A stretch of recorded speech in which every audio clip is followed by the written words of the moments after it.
AG ನ್ಯೂಸ್ಗೆ ಸ್ವಾಗತ.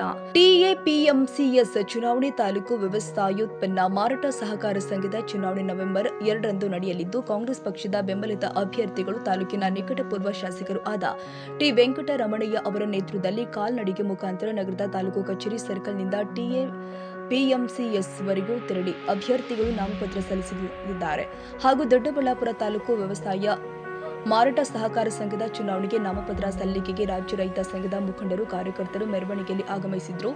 ಟಿಎಪಿಎಂಸಿಎಸ್ ಚುನಾವಣೆ ತಾಲೂಕು ವ್ಯವಸಾಯೋತ್ಪನ್ನ ಮಾರಾಟ ಸಹಕಾರ ಸಂಘದ ಚುನಾವಣೆ ನವೆಂಬರ್ 2ರಂದು ನಡೆಯಲಿದ್ದು, ಕಾಂಗ್ರೆಸ್ ಪಕ್ಷದ ಬೆಂಬಲಿತ ಅಭ್ಯರ್ಥಿಗಳು ತಾಲೂಕಿನ ನಿಕಟಪೂರ್ವ ಶಾಸಕರು ಆದ ಟಿ ವೆಂಕಟರಮಣಯ್ಯನವರ ನೇತೃತ್ವದಲ್ಲಿ ಕಾಲ್ನಡಿಗೆ ಮುಖಾಂತರ ನಗರದ ತಾಲೂಕು ಕಚೇರಿ ಸರ್ಕಲ್ನಿಂದ ಟಿಎಪಿಎಂಸಿಎಸ್ ವರೆಗೂ ತೆರಳಿ ಅಭ್ಯರ್ಥಿಗಳು ನಾಮಪತ್ರ ಸಲ್ಲಿಸಲಿದ್ದಾರೆ ಹಾಗೂ ದೊಡ್ಡಬಳ್ಳಾಪುರ ತಾಲೂಕು ವ್ಯವಸಾಯೋತ್ಪನ್ನ ಮಾರಾಟ ಸಹಕಾರ ಸಂಘದ ಚುನಾವಣೆಗೆ ನಾಮಪತ್ರ ಸಲ್ಲಿಕೆಗೆ ರಾಜ್ಯ ರೈತ ಸಂಘದ ಮುಖಂಡರು, ಕಾರ್ಯಕರ್ತರು ಮೆರವಣಿಗೆಯಲ್ಲಿ ಆಗಮಿಸಿ ರೈತ ಸಂಘದ ಟಿಎಸ್ ಸತಿಮಯ್ಯ ನಾಮಪತ್ರ ಸಲ್ಲಿಸಿದರು.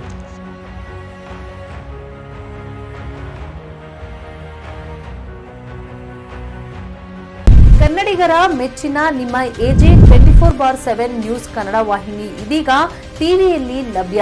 ಒಂದು ವೇಳೆ ನೋಟಿಸ್ ಕೊಟ್ಟಿದ್ರೆ ವಾಪಸ್ ತಗೋತೀವಿ. ಇವತ್ತು ವಕ್ಫ್ ಪ್ರಾಪರ್ಟಿ ಅಂತೇಳಿ ಬರ್ತದೆ ಅಂತ ಹೇಳಿದ್ರೆ ರೈತರು ಬೀದಿಗೆ ಬಂದ್ರೆ ಏನ್ ಮಾಡ್ಬೇಕಾಗತ್ತೆ? ಯಾರು ವೋಟ್ ಹಾಕಿಲ್ಲ ಅಂದ್ರೆ ಗ್ಯಾರಂಟಿನೆಲ್ಲ ಸ್ಟಾಪ್ ಮಾಡ್ಬಿಡ್ತೀವಿ.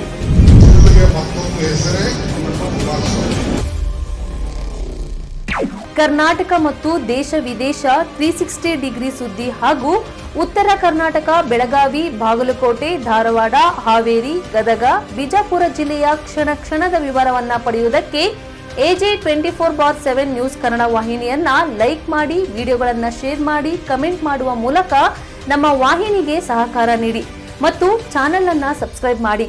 ಧನ್ಯವಾದಗಳು.